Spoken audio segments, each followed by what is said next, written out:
congratulations. Thank you. Thank you so much. I want to know what fairy tales inspired the two of you growing up. The Little Gingerbread Man, of course. I wanted to do a Chinese version of that with BAO. And a lot of like Eastern fairy tales too. Like I really loved the fairy tale Princess Kaguya, the little princess that's found in the bamboo, like by the bamboo cutter, and she's adopted. I just really loved that whimsical feeling, and I wanted to incorporate that in the short. So why, we all know as BAOs to be, you know, a lovely delicacy for us to eat, but how did you get inspired to have that the focal point of your story? Yeah, I think, I guess I was just really hungry one night.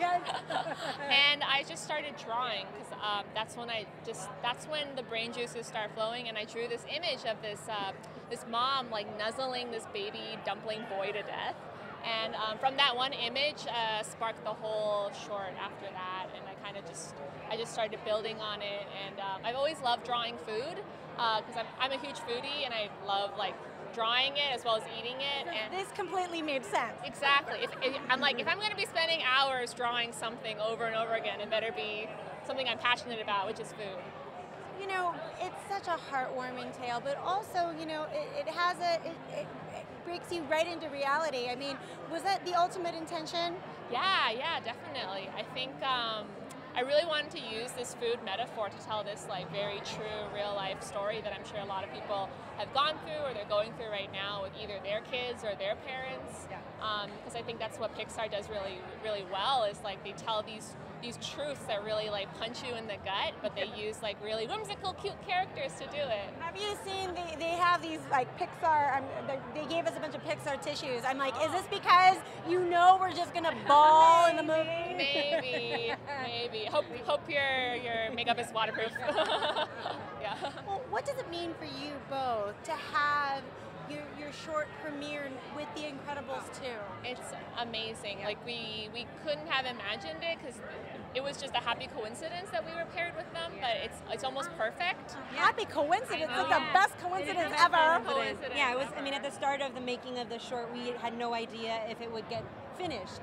Never mind what movie we might be in front of. So once we found out that we were going to be able to make this thing and be with The Incredibles 2, we thought, we couldn't believe how perfect it was. Well, talk to me about, you know, the trials and the tribulations of like producing and putting a short like this together. I mean, what kind of obstacles and hurdles besides like time do you guys face? I mean, it's really, it's time and resources. We're really beholden onto the feature productions that are going on at the same time, and so we'll oftentimes sort of have to pause our production because animators or artists are needed on the feature films that are going on.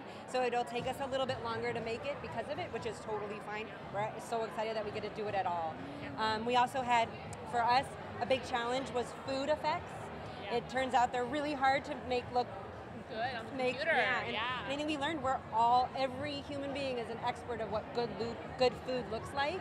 And so if it looks a little bit wrong, it might take people out of the story. And so we really worked hard to make sure it looked good in the computer, which is not an easy thing.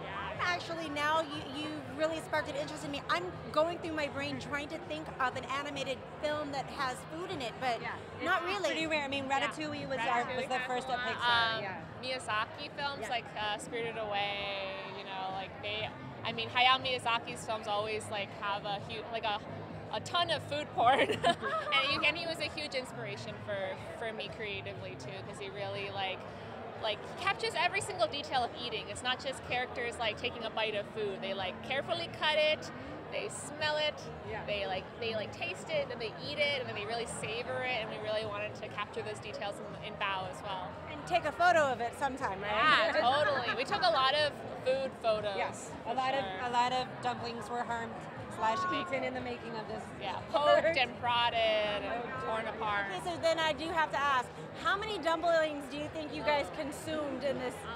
Like 10,000. Yeah, totally. That sounds about right. Probably at least like 100, like 20 maybe. I don't know. Well, congratulations to the both of you. Thank you so much. Thank you. Yeah.